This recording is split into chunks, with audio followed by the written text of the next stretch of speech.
சாமி உங்கள் கூடவே இருக்கிறதுக்கு உண்டான அறிகுறி என்னங்க? நான் இருக்கேன்னா என் சாமி என் கூடயே இருக்குது. நான் எங்கே போனாலும், நான் என்ன காரியம் செஞ்சாலும், என்ன செயல் செஞ்சாலும் என் கூடவே இருக்குது அப்படின்னா, எது மாதிரியான அறிகுறி இருக்கும்? நான் அறிஞ்சதை அன்பர்கள்ட்ட பகிர்ந்து கொள்ள ஆசைப்பட்றேங்க. எதுக்கு சாமியாடியோட வாகனம் இந்த தேகம்? சாமியாடி எதுக்கு குலமக்களை மனிதர் மேலே வருது அப்படின்னா, நம்ம கூடவே நம்ம சாமி இருந்துக்கிட்டே இருக்கோம். அதனால தான் சாமியாடிகள் பார்த்துருப்பீங்க.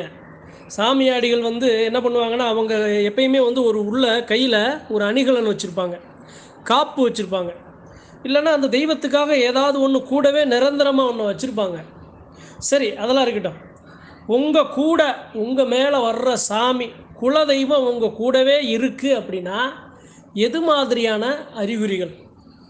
ஒன்று என்ன அப்படின்னா, நீங்கள் ஏதாவது ஒரு இடத்துக்கு, அதாவதுங்க நம்ம சாமி என் கூடவே இப்போ எப்பயுமே என் கூடவே இருந்தால் நான் எப்படிங்க என்னுடைய தனிப்பட்ட என்னுடைய ஒரு சில இதெல்லாம் ஆசை பாசங்கள் எப்படிங்க நான் இருக்க முடியும்னு நீங்கள் கேள்வி கேட்கலாம். ஆனால் எப்போ விலகி நிற்கணுமோ அப்போ விலகி நிற்கும். ஆனால் எப்பெல்லாம் கூட நிற்கணுமோ அப்பெல்லாம் கூட நிற்கும். அதைத்தான் அன்பர்கள்ட்ட பகிர்ந்து கொள்ள ஆசைப்பட்றேன். சரிங்க, இப்போ நமக்கு நான் இருக்கேன்னா என் மேலே ஒரு சாமி வருதுன்னு வைங்களேன். எனக்கு ஒரு ஃபஸ்ட்டு என்னுடைய சிந்தனைகள் இருக்குல்ல, என்னுடைய சிந்தனை தவறான சிந்தனையாக போகுது அப்படின்னா, அந்த தவறான சிந்தனையை மாற்ற முயற்சி பண்ணோம். அந்த தவறான சிந்தனையை நான் மாறாமல் நான் அதிலேயே நான் துணிஞ்சு நான் நின்னேன் அப்படின்னா சாமி என்னை விட்டு கொஞ்சம் விலகி நிற்கும். புரிகிற மாதிரி சொல்கிறேன். எனக்கு ஒரு காமம் அதிகமாக வருதுன்னு வைங்களேன். அந்த நேரத்தில் தெய்வம் ஏதாவது மாற்று மடை ஏதாவது ஒன்று கொண்டு வந்து அதிலேருந்து என்னைய இதில் மீட்க முயற்சி பண்ணோம். ஆனால் என்னை மறுபடியும் நான் அந்த விஷயத்திலே நான் போனேன் அப்படின்னா அந்த நேரத்தில் சாமி என்னை விட்டு விலகி நின்றோம். என்னை இந்த தேகத்தை விட்டு விலகிறோம். இது ஒன்று. அடுத்து இந்த தேகம் எப்போ மனதளவு உடலளவு சுத்தமாகுதோ அப்போ தான் மறுபடியும் அந்த தெய்வம் என் கூட வந்து நிற்கும். சரிங்க, இது ஒன்று. இன்னொன்று என்ன அப்படின்னா, நான் ஏதாவது ஒரு இடத்துக்கு போகிறேன் அப்படின்னா அந்த இடத்துல ஒரு தெய்வம் இருக்குது, வேற ஒரு தெய்வம் இருக்குது அப்படின்னா அந்த இடத்துல எனக்கு சாமி வந்துடும். சாமி வந்துடும் அப்படின்னா என் உடம்பாவது ஜிம்முன்னு புல்லரிச்சிடும். அதே சமயம் வேற ஏதாவது ஒரு இடத்துக்கு போகிறேன், அந்த இடத்துல ஏதோ ஒரு பேராபத்து இருக்குது. அந்த பேராபத்தை சரி பண்ணுறதுக்கு என் மேலே இருக்க சாமி ஊக்கமாக அந்த இடத்துல ஒரு அவயத்தை போடுறதோ, இல்லை வேறு மாதிரியான ஒரு ஒரு ஒரு எப்படி சொல்கிறது அப்படின்னா, ஒரு உடம்பு முறுக்கேறி ஒரு பார்வை ஒரு முறைச்சு அது மாதிரியான ஒரு தோற்றம் என்ன ஏரியாமையே நடந்துடும். ஒரு சின்ன ஒரு உதாரணம் சொல்ல ஆசைப்பட்றேன். வீட்டுக்கு ஒருத்தர் போகிறார், ஒரு சாமியாடி. அவர் வீட்டில் ஏதோ ஒரு பிரச்சனை, ஏதோ ஒரு கட்டு, போன சோருக்கு அவர் அறியாமல் வேகமாக ஒரு அவயத்தை போட்டு வீட்டுக்குள்ளே போகிறார். காரணம் என்ன? அங்கே ஏதோ ஒரு தீ வினைகள் ஒரு கட்டு இருக்கிறதுனால அந்த கட்டை உடைச்சி உள்ளே போகிறார். இது ஒன்று. இது இல்லாமல் என் கூடவே சாமி இருக்கிறதுக்கு அறிகுறி என்ன அப்படின்னா, இப்போ என்ன சொல்கிறது அப்படின்னா, ஒரு பெண்கள் இருக்காங்க அப்படின்னா அந்த பெண்கள் மேலே சாமி இருந்துச்சு அப்படின்னா ஒரு சில ஆசாவாசங்கள் அவங்களுக்கு அந்த இடத்துல எப்படி சொல்கிறது அப்படின்னா, இப்போ அசைவம் சாப்பிடணும்னு ஆசைப்படுவாங்க, அசைவத்தை சாப்பிட்ருவாங்க.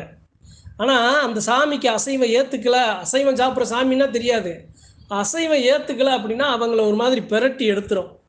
ஏதாவது ஒரு வயிறு வலி, ஒரு தூக்கம் இல்லாமல், ஒரு கையோடு ஏதாவது ஒரு சின்ன ஒரு நொடியை கொடுத்துரும். அசைவத்தை போய் தொட்டால் கூட ஏதோ கையெல்லாம் ஏதோ நரகளை தொட்டமானிக்கே ஒரு உணர்வு அப்படி கொடுத்துரும். அதாவது சாமி கூடவே இருந்துச்சு அப்படின்னா இதெல்லாம் நடக்கும். ஏதாவது ஒரு வீட்டுக்கு போய் ஒரு 3 வீடு, ஏதாவது ஒரு தீட்டு வீடுகளில் ஏதாவது போய் அந்த மாதிரி இள வீடுகளில் சாப்பிடக்கூடாதுன்னு சாப்பிட்டாங்கன்னு வைங்களேன், உடம்பு சேராது, உடம்புக்கு சேராது. ஏதாவது ஒரு சின்ன காய்ச்சல் வந்துடும், சரியாக தூக்கம் வராது, மன உளைச்சல் வந்துடும். இதெல்லாம் பெண்களுக்கு இருக்குது. அதே சமயம் ஒரு சில ஆண்களுக்கு இருக்கும். ஆண்களுக்குமே இந்த இது போன்ற வீடுகளில் போய் ஏதாவது இந்த தீட்டு வீடுகளில் அதாவதுங்க ஒரே ஒரு விஷயம்தான், தெய்வத்தை சுமக்கிறோம் அப்படின்னா தெய்வத்துக்காக நாம் ஒரு சில விஷயங்களை அர்ப்பணிக்கணும். அப்போ இது போன்ற சுத்தமில்லாத இடங்கள்லேருந்து நம்ம தள்ளி நிற்கணும். அங்கே ஆதாரம் நீர் எதுவுமே நம்ம எடுத்துக்க கூடாது. அப்படி எடுத்துக்கிட்டோம்னா நம்மளை அது பாதிக்கும். நம்ம மேலே இருக்க தெய்வத்தை பாதிச்சிச்சு அப்படின்னா அதனுடைய வேகம், அதனுடைய சாடல் அந்த சாமியாடிகளுக்கு விழும்போது அந்த சாமியாடிகள் அந்த இடத்துல கொஞ்சம் பாதிக்கப்படுவாங்க. சரிங்க, இதெல்லாம் இருக்கட்டும். இது இல்லாமல் இப்போ நான் இருக்கேன்னா என் மேலே சாமி இருக்குன்னு வைங்களேன், என்னை தேடி ஒரு தீய சக்தி வருது, என்னை தேடி ஒரு ஏவலே வருது, ஏதோ ஒரு செய்வினையே வருது. அப்போ என்ன பண்ணும் தெரியுமா?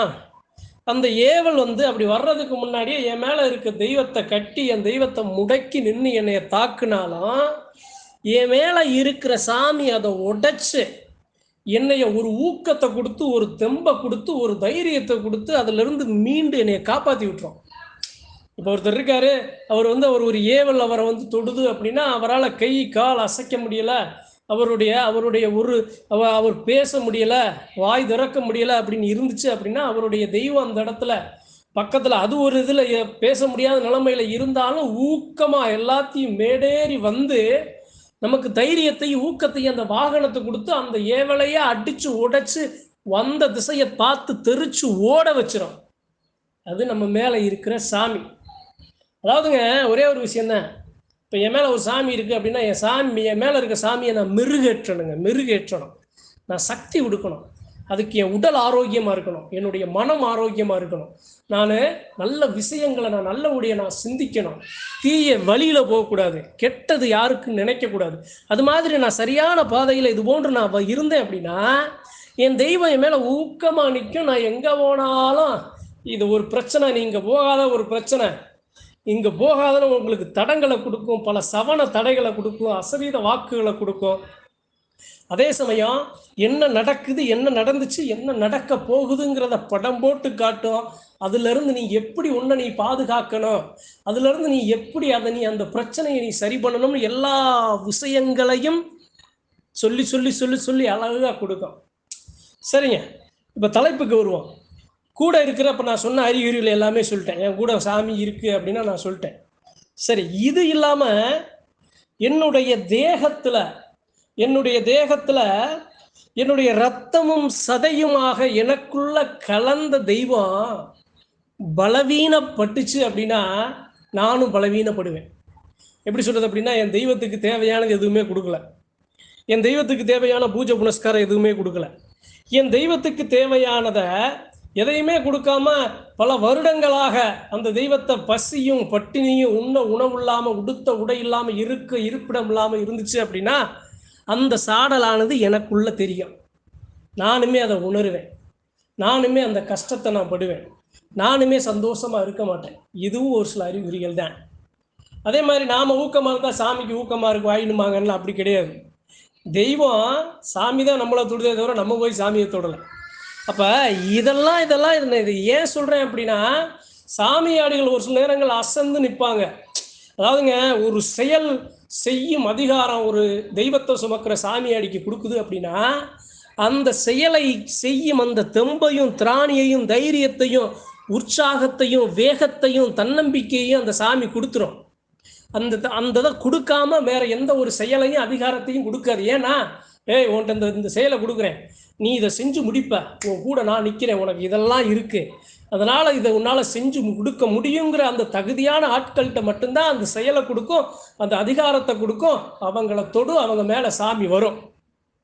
அதனால தெய்வத்தை சுமக்கிற சாமியாடிகள் எல்லாத்துக்கும் சொல்றேன், உங்கள் உடலில் இரத்தமும் சதையுமாக, உங்கள் எண்ணமும் சிந்தனையுமாக, உங்களில் செயல்பாடாக உங்க சாமி, நீங்க ஒரு சாமியாடியா இருந்தா உங்க கூட உங்களுடைய இதய துடிப்பிற்கு மறுதுடிப்பாக உங்க குலதெய்வம் துடிச்சுக்கிட்டே இருக்கும், கண்காணிச்சுக்கிட்டே இருக்கும். குலதெய்வத்தோட வேலை என்ன தெரியுமா?